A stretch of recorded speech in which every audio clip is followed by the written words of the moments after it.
ใจของพ่อแม่ฝากไปถึงลูกแด่เต้าคันฟังแล้วให้หำหวนยังสิฝ้าวเดือดร้อนฟังไว้ก่อนขาดตีเนี่ยเป็นคำควรพ่อแม่แพงผู้เพียงเดีย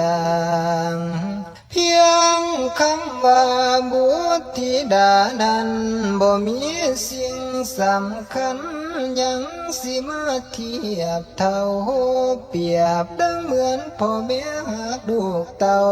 เพียรเฝ้าบ่ปล่อยวาง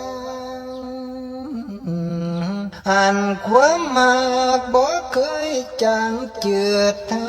งเหือนนางทอไปเข้มความมาก1,000%เต็มพ่อแม่ตายต่างใดหรือว่ายามลูกเจ็บยามลูกไข้หนาวในหัวใจสั่นเจียดใจแม่สาบันเจียดใจพ่อสาบันได้เฮหอนเจ้าวันคุณอันเนื่องยานลูกนี้บ่พ้นยามเจ็บป่วยเป็นหนักสมเทียบในความมากพ่อแม่ตายต่างใดยามบันสิ้นย่อมือไหวภาวนาทุกเศร้าคำสาธุเด้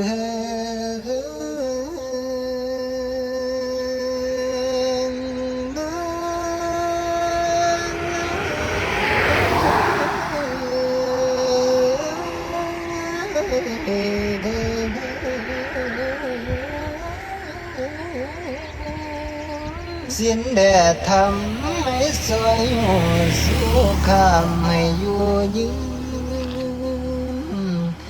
อันที่สองย้ำเมื่อลูกได้ใหญ่ขึ้นได้สมมาตรปรารถนาได้คำเยียนวิสาเสื่อเสียงกาสูงพ้น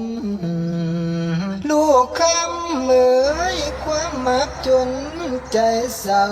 คือเสียเบาเบยเบงเปรียบดังแสงสว่างจาง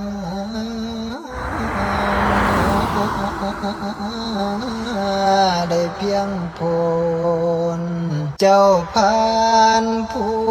นั้นละนาลูกคำมือ